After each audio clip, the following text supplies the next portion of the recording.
அப்படியா? ஆமா, சரி, நான் பேசுறேன்.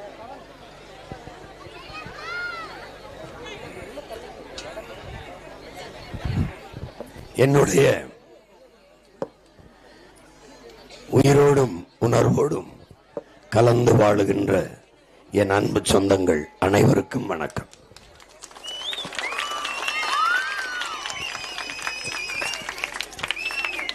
இதுவரைக்கும் இங்கே தலைவர்கள் வந்திருப்பார்கள், எம்பிக்கள் வந்திருப்பார்கள், எம்எல்ஏக்கள் வந்திருப்பார்கள். முதன்முறையாக உங்கள் மகன், உங்கள் உடன் பிறந்தவன் உங்களை பார்க்க வந்திருக்கிறேன்.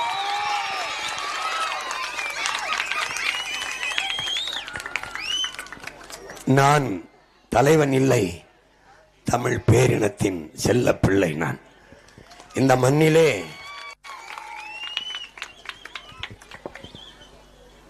இந்த இனத்தில் பிறந்த நான், என் இனத்தின் கடந்த கால வரலாற்றை வாசித்த நான் வாழ்ந்ததையும் அறிந்து கொண்ட நான், பெருமைப்பட நாங்கள் வாழ்ந்ததையெல்லாம் கற்றறிந்த நான், இன்னைக்கு என் இனம் நிற்கிற இந்த நிலையை பார்த்து உறக்கம் கொள்ளாமல் பசி கொள்ளாமல் துடித்து தவித்து ஓடி வருகிறேன். எப்படியாவது விழுந்துவிட்ட என் இனத்தை அரையங்களமாவது உயர்த்திவிட முடியாதா என்று.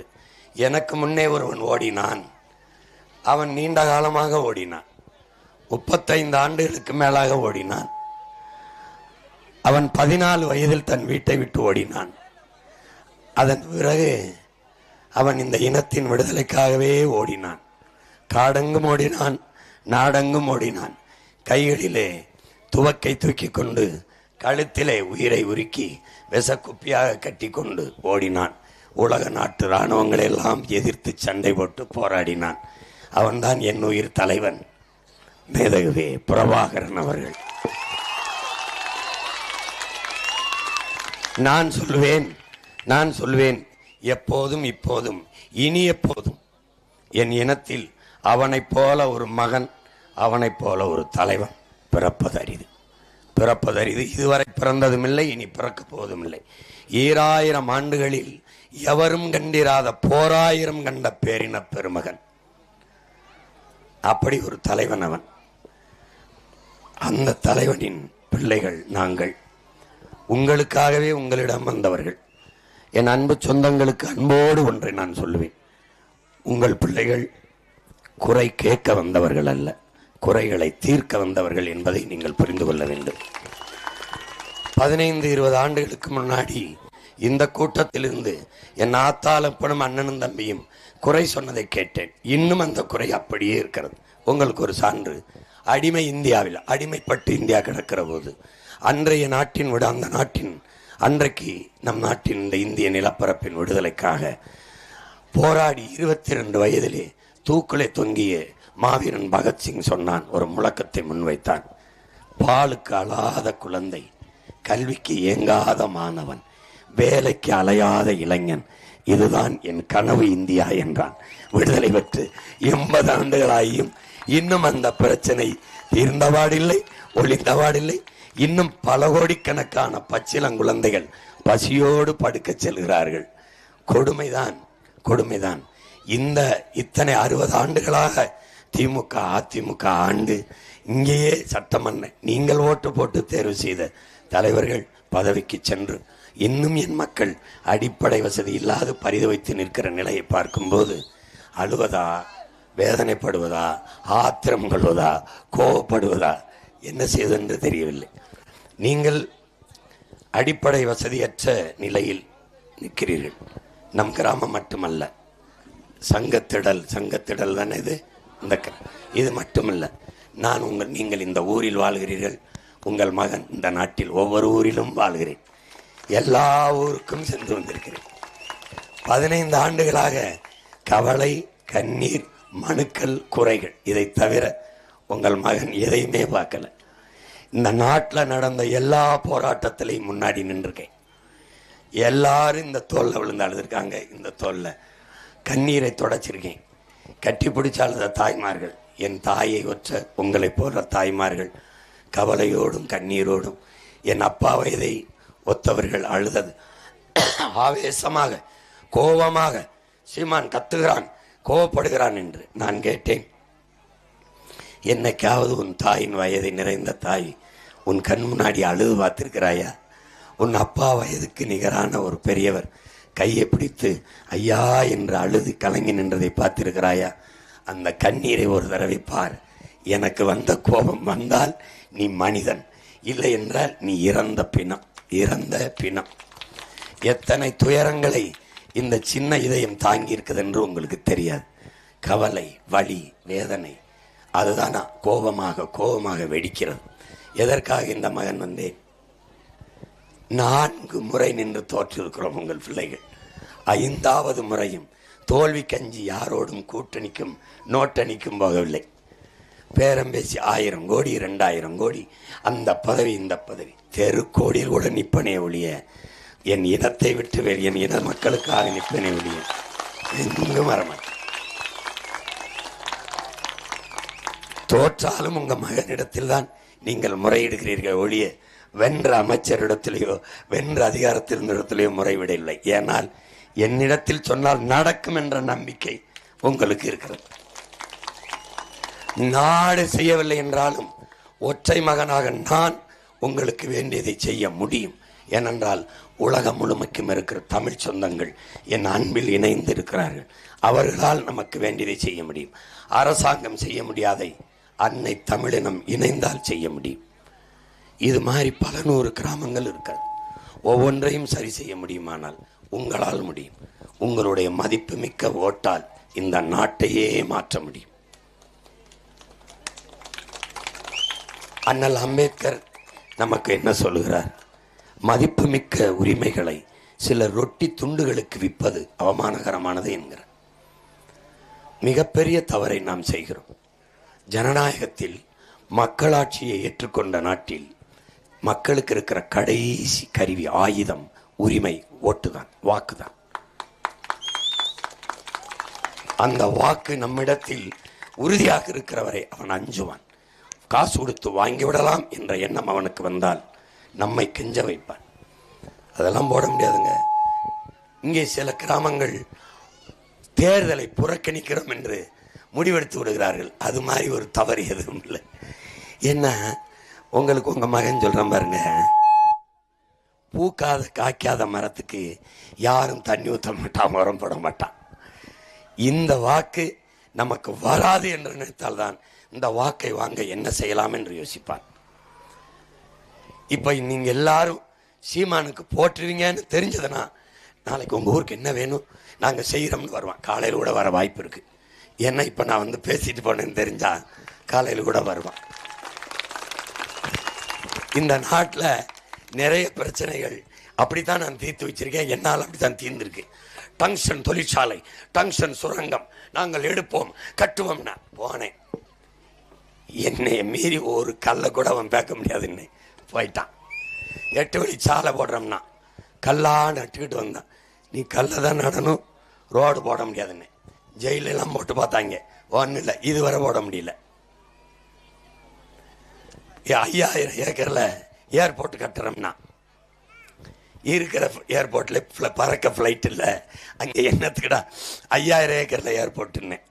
அது 5000 ஏக்கர்ல ஏர்போர்ட் கட்டக்கூடாது, ஏர்போர்ட்டி உழணும், வெளியில ஓடான்னு மக்களோட மக்களை உட்காந்து போறான்னு. இன்னைக்கு வரைக்கும் கட்டலை அப்படியே இருக்கு.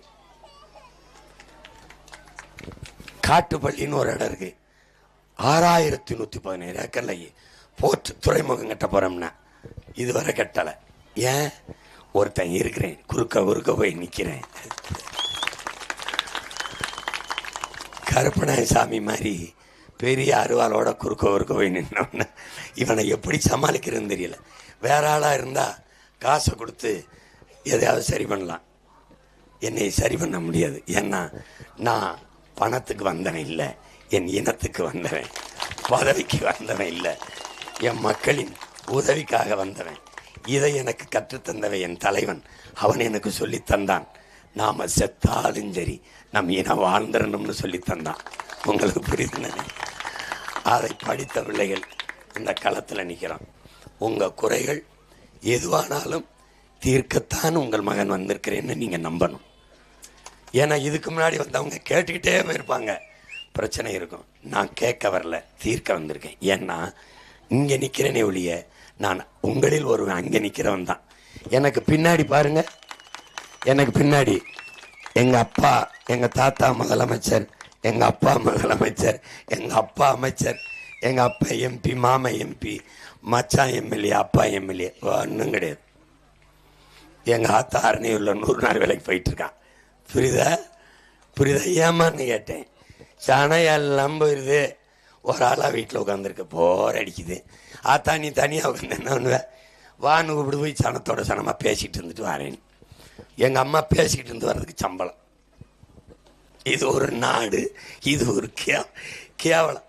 1 ஏக்கரை 2 ஏக்கர் நிலத்தை ஒரு நாளில் அறுத்தோம். இப்போ 1 ஏக்கர் நிலத்தை நெல்லை ஒரு வாரம் இருக்கிறோம். ஆள் கிடைக்கல.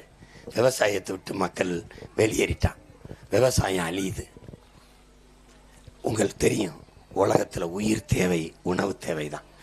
உணவு உழைக்காமல் உணவு வராது. அதை விட்டுட்டோம்னா வேறு நாட்டில் கையேந்தணும். நம்ம நாட்டுக்கு உங்களுக்கு தெரியும், தமிழ்நாட்டுக்கு பால் ஆந்திராவிலிருந்து வருது, ஆட்டுக்கறி ஆந்திராவிலிருந்து வருது, வெங்காயம் பருப்பு வெளிநாட்டிலிருந்து வருது. இந்த நிலை அப்படியே போச்சுன்னா சோத்துக்கு பிச்சை எடுக்க வேண்டியது வரும்னு சொல்லுவோம்ல, அது வந்துடும். அதுக்கு தான் உன் மகன் விவசாயத்தை, உனக்கு கவர்மெண்ட் வேலை வேணும்னு நினைக்கிறீல, விவசாயத்தையே கவர்மெண்ட் வேலையா மாற்றிட்டேன்னு வச்சுக்க. இந்த சங்க வாசல்ல நீ இங்கேயே ஒரு சீமக்கர் வேலை மரம் இல்லாமல் பூமியிலேருந்து எடுத்துருவேன். பலாவும் வரும், மாவும் வரும், நாவரும் வரும், கொய்யாவும் வரும், தென்னையும் வரும், வாழையும் வரும். கருமம் இந்த பிசாசும் வரும்னா கஷ்டம். இதில் தேனீக்கள் கூடு கட்டாது, பறவை கூடு கட்டாது. மரங்களின் பிசாசு என்றதற்கு பேர்.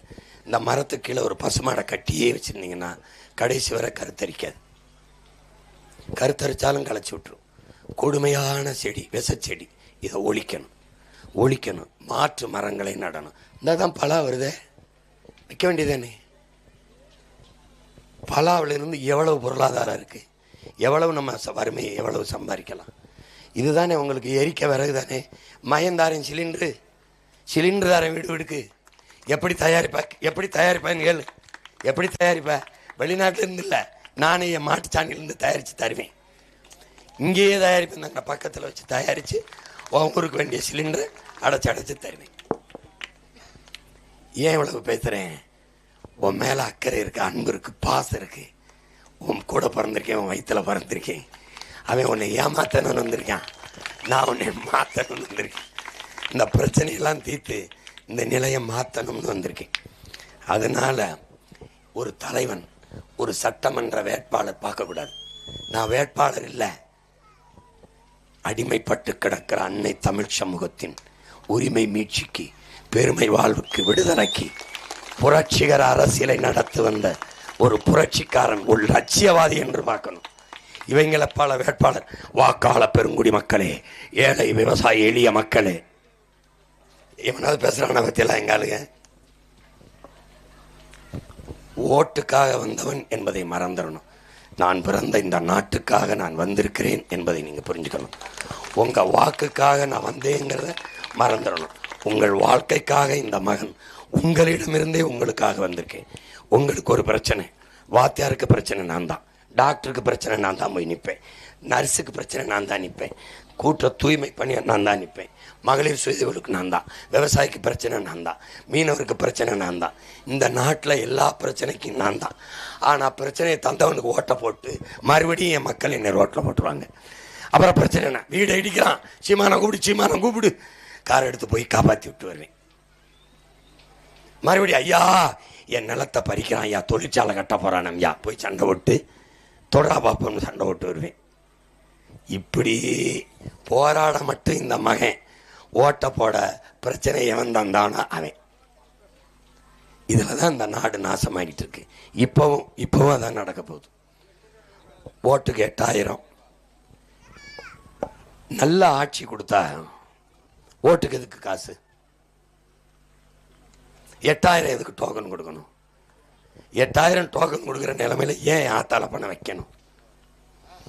60 வருஷம் ஆண்டிருக்கு இல்லை. என் அக்கா தங்கச்சிக்கு எங்கள் அம்மாவுக்கு ஒரு நாளைக்கு 30 ரூபா கூட சம்பாதிக்க முடியாத நிலையில் வச்சுருக்கேன். 1000 ரூபா மாதம்னா அம்மா ஒரு நாளைக்கு 30 ரூபா வருது. ஒரு இட்லி விலை என்ன தெரியுமா மாமா? ஒரு இட்லி எவ்வளோ? 30 ரூபா சென்னையில். ஒரு இட்லிக்கு கூட காசு இல்லை நம்ம எங்கள் ஆத்தாட்ட. இந்த நிலையில் வச்சுருக்கான். இதை மாற்றணும். இருந்த இடத்துல வேலை வாய்ப்பை ஏற்படுத்தி வருவாயை சம்பாதித்து கொள்ள வாய்ப்பை ஏற்படுத்தி வறுமை ஏழ்மை இல்லாத நாட்டில் என் மக்களை வாழ வைக்கணுங்கிற கனவு. அந்த கனவோடு உங்கள் மகன் வந்திருக்கேன். ஏன்? என் கால்களில் தான் நடந்து வந்திருக்கேன், அடுத்தவங்க கால்களில். காங்கிரஸை கூட்டிக்கிட்டு, கம்யூனிஸ்டை கூட்டிக்கிட்டு, முஸ்லீம் கட்சி, விடுதலை சிறுத்தைகள், வேற ஏதாவது கட்சி இருக்கா? எல்லா கட்சியும் கூட்டிகிட்டு வரல. 22 கட்சியை கூட்டிகிட்டு வர்றாப்புல ஐயா ஸ்டாலின். 15 கட்சியை கூட்டிகிட்டு வர்றாப்புல ஐயா எடப்பாடி. உன் மகன் ஒருத்தனை நம்பாம உங்களை மட்டும் நம்பி ஒரே ஆளா வந்து. ஏன்? என் பயணம் என் கால்களை நம்பிதான், அடுத்தவர்களை நம்பி இல்லை. இவர் காலை நம்பி போனோம்னா சங்க வயலுக்கு போனால் இவர் சங்கரங்கோயிலுக்கு போயிடுவாப்புல. ஏன்னா நான் இங்கே போனோம்னா எங்கள் ஆளுகளை நம்பி தான் என் பயணம். என்னை நம்பி தான் நான் அந்த களத்தில் நிற்கிறேன். ஒற்றை மகனாக வந்தேன். பக்கத்தில் இருந்து தான் போனேன். கலையர்களுக்கு பக்கத்தில் இருந்து தான் போனேன். 36 லட்சம் பேர் என்னைய மாதிரியே வெடிப்பும் துடிப்பும் மிக்க இளைஞர்கள் என் படையில். ஆமா, யாரு கேட்டது? சிவங்க தான் கேட்டது. சிவங்க தான் கேட்டீங்களா? ஆமாம்மா, ஆமாம்மா, நீங்க தான். நான் கேட்டது சிவங்க தான்.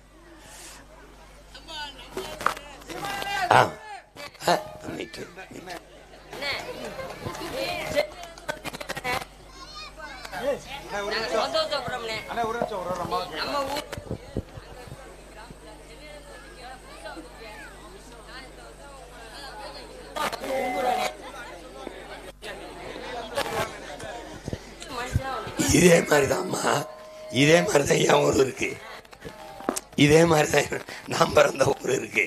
அதையும் சரி பண்ணணும், அதையும் சரி பண்ணணும். அதுக்கு தான் மகன் போராடுறேன். சொல்லுங்கம்மா. அண்ணான்னு கூப்பிடலாமா?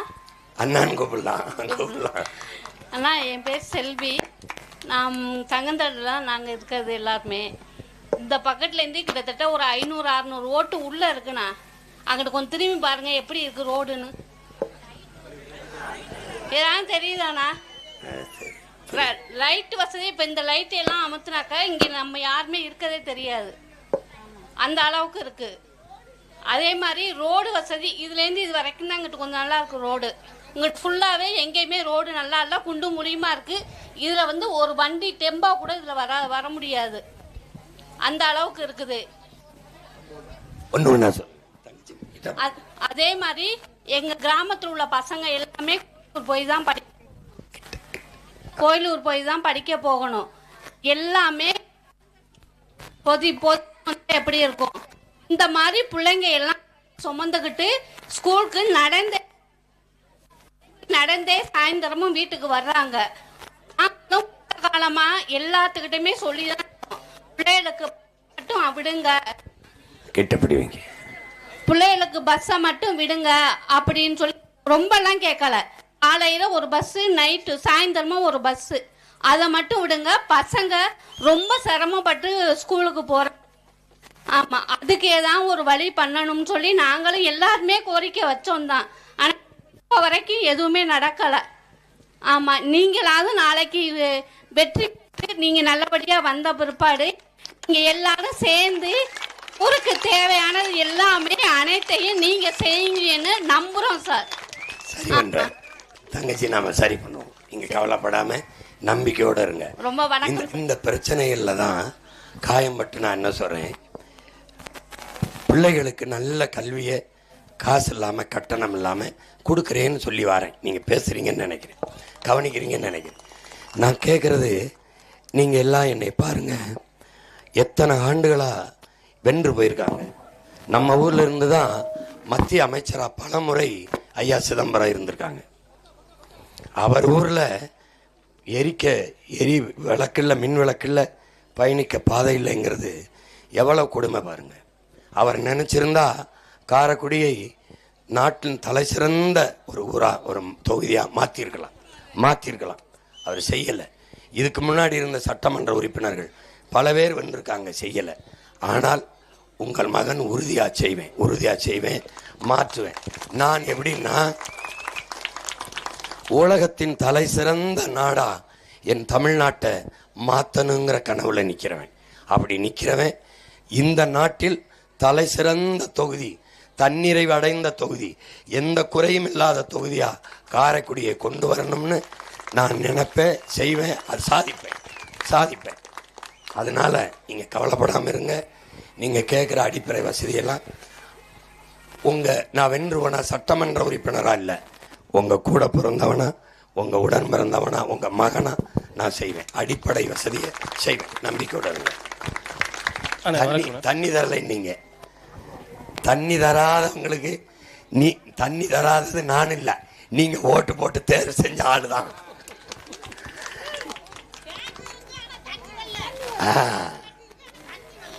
நான் சரி செய்கிறேன் மையன், சரி செய்கிறேன், உறுதியாக செய்வோம். நீங்கள் கவலைப்படாமல் இருங்க.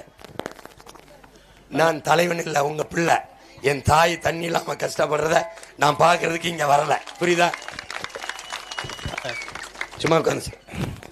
பேர் ஆனந்தனா,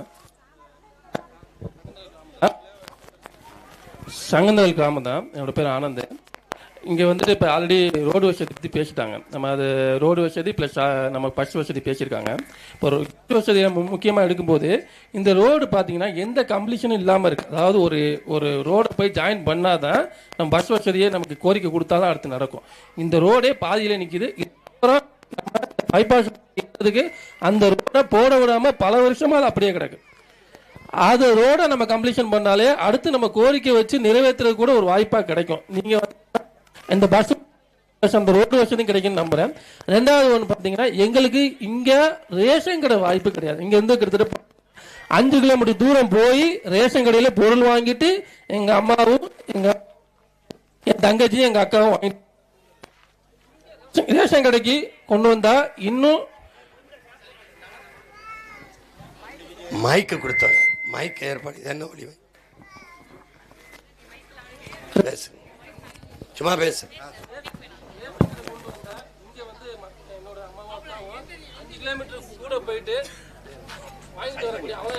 ஒளி வாங்கி சரி பண்ணு.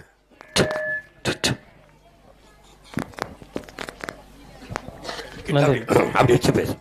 ஆனா அந்த ரேஷன் கடை வந்து கிட்டத்தட்ட 5 கிலோமீட்டர் தூரம் போய் தான் வாங்குற மாதிரி இருக்கு. சங்கந்தரில் பொதுமக்கள் பார்த்தீங்கன்னா இங்கிருந்து கிட்டத்தட்ட 5 கிலோமீட்டர் நடந்து போகணும். அதே மாதிரி காலைல வேலைக்கு போகிறதும் நடந்து தான் போகிறாங்க, நடந்து தான் வராங்க. பிள்ளைகளும் இங்கேருந்து சைக்கிள்லையோ நடந்து போய் படிக்கிற மாதிரி தான் இருக்குது. ரேஷன் கடை இங்கே கொண்டு வந்தால் இன்னும் எங்களுக்கு சிறப்பாக இருக்கும். இன்னொரு விஷயம் கோரிக்கை என்னென்னா, எங்களுடைய இடுகாடு பிரச்சனை, சுடுகாடு பிரச்சனை. இடுகாடை பார்த்தீங்கன்னா வெறும் ஹாஸ்பிட்டாஸில் போட்டு வச்சுருக்காங்க. 2 முனை எரிச்சாலே அது டோட்டலாக காலி. எல்லா ஊர்லேயும் சில இடங்களில் பார்த்தீங்கன்னா காங்கிரீட்டில் இருக்குது. ஆனால் இங்கே பல வருஷமாக சங்கராபுரம் பஞ்சாயத்திலேருந்து போனவர் தான் இன்றைக்கி எம்எல்ஏ. ஆனால் அவரை முன்னேற்றி விட்ட ஒரு கிராமத்துக்கு இன்னைய வரைக்கும் ஒரு ஹாஸ்பிட்டாஸில் இடுகாடு போட்டு வச்சு அதை வேடிக்கை பார்த்துட்டு இருக்காங்க. இந்த சாலை வசதிக்கு நான் அவ்வளோ போராடிருக்கேன், தனிப்பட்ட முறையில் போராடிருக்கேன். இந்த சாலை வந்து இப்போ போட்டிருக்காங்க, இந்த சாலை 15 வருஷமாக போடலை. அதுக்கு தனிப்பட்ட முறையில் நான் முயற்சி எடுத்து போராடி இருக்கேன். இதுக்கு வந்து இப்போ சில இளைஞர்கள் எனக்கு துணையாக நின்றுருக்காங்க. இந்த மாதிரி ஒரு அவலநிலை, பிச்சை கேட்குற அவலநிலை தான் இருக்குது. இங்கே இருக்கிற ஒரு நாடகம் வேற இப்போ ஒரு 2 வருஷத்துக்கு முன்னாடி வந்துச்சு. எங்களோட அடிப்படை தேவையே வந்து கெஞ்சி பிச்சை கேட்டு அலைஞ்சு 40 ரூபா அலைஞ்சு இவ்வளோ கஷ்டப்பட்டு கேட்டு வாங்கக்கூடிய ஒரு சூழ்நிலைக்கு, அதாவது நம்ம ஓட்டு போடுற ஒரு எஜமான் மாதிரி, அவங்க நமக்கு ஒரு சேவகன் மாதிரி. ஆனால் இங்கே அவங்க நமக்கு எஜமான் மாதிரியும் நம்ம போய் ஒரு இது மாதிரி போய் நின்று பிச்சை கேட்டு வாங்குற சூழ்நிலையில் இருக்குது. எங்கள்கிட்ட இன்னமும் அடிப்படை தேவைகளே கிடைக்கல. அதுக்கப்புறம் தான் வளர்ச்சி இன்னும் எங்களுக்கு வேணும். இளைஞர்களுக்கு இங்கே விளையாட்டு மைதானம் கிடையாது, அவங்களுக்கு உபகரணங்கள் கிடையாது, பெண்கள் குளிக்க பாத்ரூம் நல்ல வசதி கிடையாது. இப்படி பல வசதிகள் இங்கே கேள்விக்குறியா நிற்கிது இருக்கு. நன்றிண்ணா. இடிக்க வராங்க சார், அதுக்கு ஒரு முடிவு நீங்க தான். எல்லாம் எங்களை ஏழை மக்கள் நாங்க, நீங்க தான் காப்பாற்றணும்.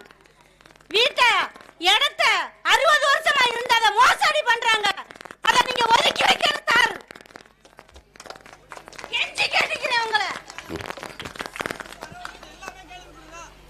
புரியுது அது. இப்போ நமக்கு இதை தான் உங்கள் மகன் கேட்டுக்கிட்டே வரேன். ஒரு ஊராக உங்கள் பிள்ளை என்னென்னா அடிப்படை வசதி கூட நிறைவேற்றி கொடுக்காம வச்சுட்டு நீங்கள் 5000 ரூபா டோக்கனில் போடுறேன், 8000 ரூபா போடுறேன், இலவசம் தாரேன், மிக்சி தாரேன், ஃப்ரிட்ஜு தாரேன், இது மாதிரி ஏமாற்றுவது. ஒரு பயணிக்க பாதை போகிறதுக்கு ஒரு போக்குவரத்து, எரிக்க ஒரு விளக்கு, இது கூட இல்லை. தம்பி சொல்கிற மாதிரி இறுதியாக அடக்கம் செய்கிறதுக்கு ஒரு இடுகாடு சுடுகாடு கூட இல்லை. அது சரியா இல்லைங்கிறது மிக கொடுமையானது. சரி பண்ணுவோம். நீங்கள் என்கிட்ட முறையிட வேண்டியதில்லை. பிரச்சனை எனக்கே தெரியுது. உங்களில் ஒருத்தன் தான் நான் சரி செய்கிறேன். என் பிரச்சனை இது, நான் அதை சரி செய்கிறேன். நீங்கள் தைரியமா இருங்க. இப்போ நீங்கள் சொல்லி அது காதில் விழலை. மயன் சொன்னா அது நான் காதில் விழ, அது சரி பண்ணலாம். எல்லாத்தையும் சரி பண்ணலாம். வீடெல்லாம் யாரையும் இனிமே தாண்டி சொல்லுங்க. இங்க வந்து பால்வாடின்னு சின்ன பசங்களுக்கு இருந்துச்சு. ஆனா அந்த பால்வாடியை இடிச்சிட்டு இப்ப கல்யாண மண்டபத்துல பால்வாடி வச்சிருக்காங்க. கல்யாணம் காட்சி நடக்கையில பால்வாடியை இழுத்து க்ளோஸ் பண்ணிடுறாங்க. அப்புறமா பால்வாடி திறக்கிறாங்க. அது பால்வாடிக்கு ஒரு வழியை பண்ணுங்க. பச்சை பிள்ளைகளுக்கு நீங்க ஜெயிச்சு வாங்க. கண்டிப்பா எங்களுக்கு பால்வாடி சின்ன பிள்ளைகளுக்கு கட்டி கொடுங்க. தனியா கட்டுவோம். Thank you sir. எத்தனை பிரச்சனை, எவ்வளவு மைக்க கொடு. என் பேர் மாதேஸ்வரன். இந்த கிராமம் தான். இந்த ஊரில் பொறுத்த வரைக்கும் எல்லாம் இங்கே படிச்ச இளைஞர் தான். இந்த ஊரில் எல்லா வேலை வாய்ப்பு வசதி எல்லாமே இருக்குது. பட் சம்பாதிக்கணும், கூட சம்பாதிக்கணும் 2000 கிலோமீட்டர் தாண்டி போய் சம்பாதிக்க வேண்டியது இருக்குது. இந்த ஊரில் அப்போல்லாம் சம்பாதிக்க முடியாது. அதனால் நீங்கள் ஆட்சிக்கு வந்ததுக்கப்புறம் இந்த ஊருக்கு இளைஞருக்கு எல்லாருக்குமே நல்லபடியாக வேலை வாய்ப்பு, ஒரு விளையாட்டு மைதானம் இல்லாதனால தான் எல்லா பசங்களும் தப்பான பாதையில் போகிறாங்க. இல்லை அண்டை வந்துட்டேன்னா நம்ம ஆட்சிக்கு வரும்போது எல்லா கிராமங்களையும் விளையாட்டு திடலும் நூலகமும் இருக்கும். டாஸ்மார்க் இருக்காது, மதுவை மூடிடுவோம். விளையாட்டு திடலும் நூலகம் இருக்கும். அண்ணன் கொடுத்துருக்கேன் பாரு, கொடுத்துருக்கேன். ஆட்சி வரைவில் எப்படி ஆட்சி நடத்துவேன்னு இருக்கும். நம்ம கோட்பாடு உடலினை உறுதி செய், அறிவை விரிவாக்குதான். அது தெரியும் சார். எங்களை பொறுத்தவரைக்கு ஒரு உண்மையான வேலை வாய்ப்பு, ஒரு விளையாட்டு திடல் இளைஞர் தப்பான பாதையில் போக மாட்டாங்க. ஒரு இளைஞருக்கு ஒரு விளையாட்டு திடல், ஒரு உண்மையான வேலை வாய்ப்பு. நாங்கள் இப்போ இங்கே சம்பாதிக்க முடியாது. எல்லா வேலை வாய்ப்பும் இங்கே இருக்குது. இங்கே சம்பாதிக்கணும், முன்னாடி சம்பாதிக்கணும். 2000 கிலோமீட்டர் தள்ளி போய் சம்பாதிக்கலாம். நம்ம எவ்வளோ சம்பாதிக்கலாம். ஆனால் இந்த ஊரில் அப்படி பண்ண முடியாது. அப்படி பண்ணணும்னா இல்லை, அதுக்கு என்ன சொல்கிறேன்னு, இப்போ நீ சொல்கிற மாதிரி எல்லா வேலை வாய்ப்பும் இருக்குது. ஆனால் நம்ம வெளியில் போக வேண்டியது இருக்குது. நம்ம வாழ்கிற இடம் ஒரு சோலை. நமக்கு எல்லா வளமும் இருக்குது. எந்த வளமும் இல்லாத கடல் மட்டும் வச்சிருக்க சிங்கப்பூருக்கு போகிறோம். அப்படியே நினச்சிட்டாங்க. ஆமாம், எல்லாமே இல்லாத பாலைவனம் அரபு துபாய் நாடுகளுக்கு வேலைக்கு போகிறோம்.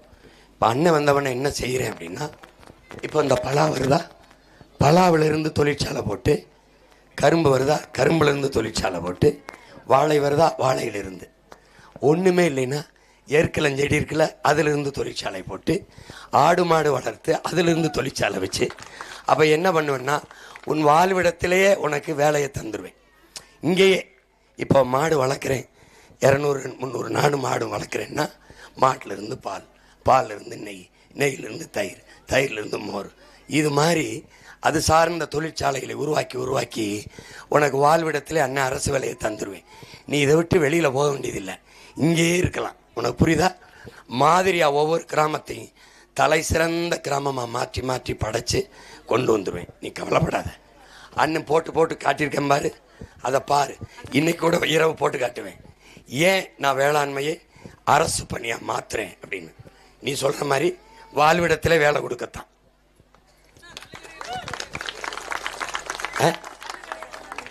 கல்கடை கொண்டு வந்துடுறேன்.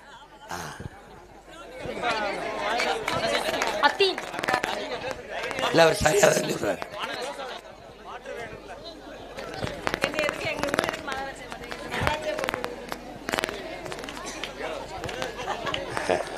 வணக்கம், என் பேர் நித்யா, சங்கந்திலேருந்து பேசுகிறேன். இங்கே ஒரு வசதியும் இல்லை, ஆனால் மாநகராட்சி ஆக்கி வச்சுருக்காங்க.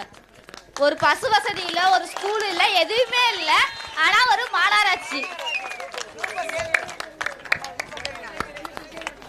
எங்களுக்கு பஞ்சாயத்து தான் வேணும், எங்களுக்கு மாநகராட்சி வேணாம். நாங்கள் வசதி கம்மியாக இருக்கோம். இங்கே வரி எல்லாமே கூட்டி வச்சுருக்காங்க. அதான் ஒவ்வொரு கிராமத்தையும் மாநகராட்சி ஆக்கிறதுனால அந்த ஊரக வளர்ச்சி வேலை வாய்ப்பு போயிடும். நீங்கள் சொல்கிற மாதிரி வரி கூடிரும். வரி கூடிடுச்சு, எல்லாரும் அன்னதாடு உழைக்கிறோம். ஆனால் வசதி கட்ட முடியலையே ரசீது. நான் வேணா அண்ணன் ஒன்று செய்கிறேன், மாநகராட்சியாக இருந்துட்டு போட்டோம், வசதி வாய்ப்பை பெருக்கிறேன். மாநகராட்சிக்கு என்ன வளர்ச்சி என்ன வசதி இருக்குமோ அதை உருவாக்கிடுவோம், அவ்வளோதானே. அப்படி பண்ணிடுவோம்.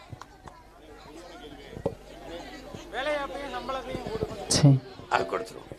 அதெல்லாம் சம்பளம்லாம் அவர் சொல்றாரு, வேலை வாய்ப்பை கொடுத்துருங்க. வணக்கம். சம்பளத்தை அதிகம் கொடுத்துருங்கன்னு கொய்யாமே சம்பளம் அதிகமாக கொடுக்க முடியாது, காசு இல்லை நம்மகிட்ட, அரசாங்கத்துக்கிட்ட.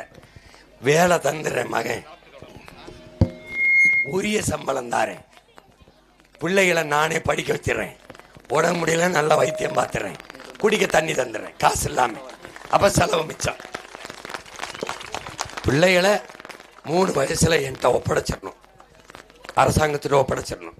பிள்ளை என்ன படிக்கணும்னு அப்பா அம்மாட்ட சொல்லக்கூடாது, எங்ககிட்ட தான் சொல்லணும். நான் டாக்டருக்கு படிப்பேன், நான் இன்ஜினியருக்கு படிப்பேன். அப்போ அரசாங்கம் படிக்க வைக்கும், 1 ரூபா காசு வாங்காது. ஏன்? பிள்ளைகள் உங்கள் வீட்டின் பிள்ளைகள் அல்ல, இந்த நாட்டின் பிள்ளைகள், நாட்டின் செல்வங்கள். அவன்கிட்ட தான் நாட்டோட எதிர்காலம் இருக்கு. என் நாடு அறிவில் சிறந்த நாடுன்னு நான் உருவாக்கணும், ஆரோக்கியமான நாடுன்னு மாற்றணும், நோயாளிகளே இல்லை என் நாட்டில் அப்படின்னு நான் கொண்டு வரணும். அதுக்கு மருத்துவத்தை, கல்வியை கட்டணம் இல்லாமல் தாரேன். தண்ணி இல்லைன்னு என் தாய் சொல்ல மாட்டேன், தண்ணியை, தூய குடிநீரை நானே கொண்டாந்து ஊருக்கு கொண்டாந்து தந்துடுறேன். இது 3ஐயும் காசு இல்லாமல் தாரேன். மற்ற எதையும் காசு இல்லாமல் தரமாட்டேன். இலவசம்னு என்கிட்ட கேட்கவே கூடாது, தரமாட்டேன், இலவசம் தரமாட்டேன். வேற யாரு? ஒரு எதிரி கேள்வி, இது பொதுவான கேள்வினே.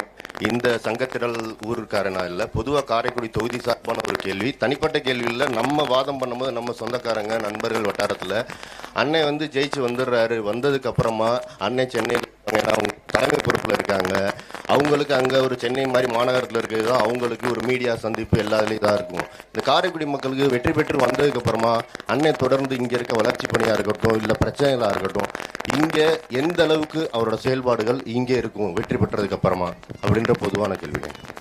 காரைக்குடி தொகுதிக்கு மட்டும் நான் வேலை செய்யணும்னா, காரைக்குடி தொகுதிக்கு மட்டும் வேலை செய்யணுமா, ஒட்டுமொத்த தமிழ்நாட்டுக்கு நான் வேலை செய்யணுமா, அதை நீங்கள் முடிவெடுக்கணும். நான் காரைக்குடிக்கானவன் அல்ல, உலகெங்கும் வாழுகிற 13 கோடி தமிழ் குடிக்கான மகன். அப்படிங்கும்போது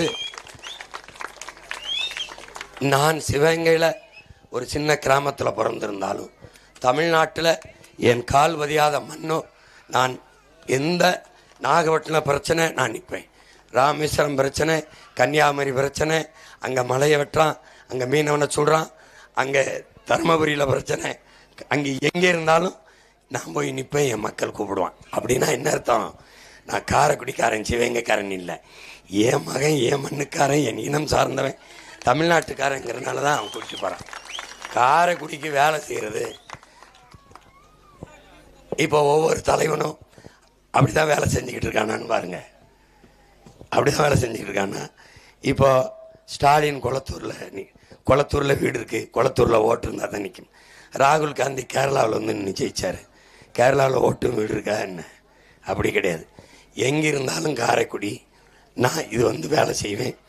என்ன தேவை இருக்கோ காலையில் வண்டி ஏறினேன்னா திருச்சி மதுரையிலேருந்து 1 மணி நேரத்தில் இங்கே வந்திருப்பேன், வந்து சந்திப்பேன். நான் ஒன்று கேட்குறேன், இங்கேயே இருந்த சிதம்பரம் ஐயாவும் அவர் மகனும், இங்கே இருந்த மாங்குடியும், இங்கேயே இருந்த மாங்குடியும் என்ன இருங்க என்ன செஞ்சுருக்காங்கன்னு சொல்லுங்கள். இவ்வளவு குறைகளை சொல்கிற அளவுக்கு தான் வச்சுருக்காங்களே ஒழிய, அப்புறம் அது பேச்சில்லை. கடவுள் எங்கே இருக்கான்? கடவுள் எங்கே இருக்கான்? அவன் எப்படி எல்லாருக்கும் வந்து தருவானல்ல, எப்படி தருவான்? கடவுள் எங்கே இருக்கான்? எங்கேயோ இருக்கான். ஆனால் நீ கேட்குறதெல்லாம் கொடுப்பான், நம்புற. இங்கே இருக்கிறவன் அண்ணன் செய்வேன்னு நம்ப மாட்டேன்னு. எப்படி இது கொடுமை?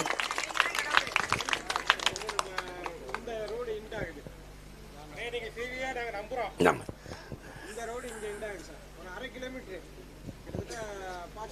நிதியமைச்சராக இருக்கையில் அவரை கூட்டிகிட்டு இதில் காமிக்கிறோம். இங்கேருந்து ஹைவேஸில் ஏறதுக்கு ஒரு 1/2 கிலோமீட்டர் இருக்குது சார். காட்டுக்குள்ளே போகுது இந்த பாதை ஃபாரஸ்ட்டுக்குள்ள. அப்போ நாங்கள் கேட்டோம், ஃபாரஸ்ட்டுக்குள்ள போனது முன்னாடி நீங்கள் வந்து நின்னீங்கயா பார்த்து பண்ணுங்க. அப்போ வந்து ஒருத்தர் எம்எல்ஏ இருந்தவர் உடனே நைட்டோட நைட்டாக விஞ்ஞானம் இருக்கும் இந்த அளவுக்கு எல்லாரும் கூட்டிகிட்டு போய் ஊராளிகளை எல்லாரும் இதை கூட்டிகிட்டு போய் வெட்டால போட்டு விட்டார். அப்புறம் மறுபடியும் அவர் இது கலெக்டர் ஆஃபீஸுக்கு வர சொல்லி நாங்கள்லாம் போயிருந்தோம். அப்போ வந்து என்ன பண்ணிட்டாங்க, நீங்கள் என்ன ஃபாரஸ்ட்டுக்கு ரோடு போட்டியா பண்ணிட்டீங்க. அந்த இடத்துக்கு கூட மத்திய அமைச்சர் வந்து அப்போ நிதியமைச்சராக இருந்தாங்க கூட்டிகிட்டு வந்துட்டாங்க. இதை பற்றி பேச முடியாது. அப்படி என்னையா ஃபாரஸ்ட் யாருக்கு? மக்களுக்கு தான். காடு நான் வந்த பிறகு, நான் உங்க உடன் பிறந்த வந்த பிறகு, நான் வந்த பிறகு யார் பாதை விடலைன்னு பாருங்க. விடானா இல்லையான்னு மட்டும் பாருங்க.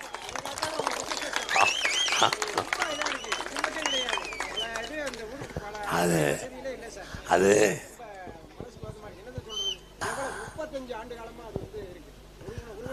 சரி பண்ணுவோம், சரி பண்ணுவோம், சரி பண்ணுவோம். ரோட்டை போடணும், அவ்வளோதானே. ஒரு ஓட்டை போடுங்க விவசாயிக்கு, சரியாயிரும். சரி, நான் போயிட்டு வரேன், வேற ஊருக்கு போகணும். ஒன்று சொல்கிறேன், நிம்மதியாக இருங்க, தைரியமாக இருங்க. உங்களுக்கு ஒரு பிள்ளை இருக்கேன், உங்களுக்கு ஒரு உடன் பிறந்தவன் இருக்கேன், அண்ணன் இருக்கேன், தம்பி இருக்கேன். தைரியமாக இருங்க. ஓட்டு போடு. இன்னொரு நாள் குரல் சரியானவன் வந்து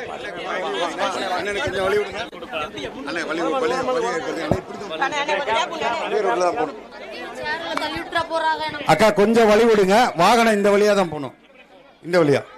அண்ணே வாகனம் இந்த வழியா தான் போகணும். கொஞ்சம் சேரெல்லாம் எடுத்துட்டோம் அண்ணன் வந்துடுவாங்க. நன்றி நன்றி. சேரை மட்டும் கொஞ்சம் அப்படியே மேலே எடுத்து போட்டுருங்க வேகமா வேகமா. சேலை ஆமா ஆமா சேரை. நன்றிம்மா, நன்றி நன்றி. எடுத்துட்டு அப்படியே ஓரமா போடுங்க. உறவுகள் வாங்க, உதவி பண்ணுங்க. அண்ணன் கிளம்புறதுக்கு அப்படியே ஓரமா எடுத்துருங்க. ஓரமா எடுக்குங்க, வேகமா ஓரமா கொண்டு வாங்க. வேகமா எடுங்க அண்ணே, வேகமா எடுங்கண்ணே. பாதையை உருவாக்குங்கண்ணே. அப்படியே பின்னாடி கொண்டு போங்கண்ணே, பின்னாடி கொண்டு போங்க. தம்பிங்களா எடுங்க எடுங்க அண்ணே.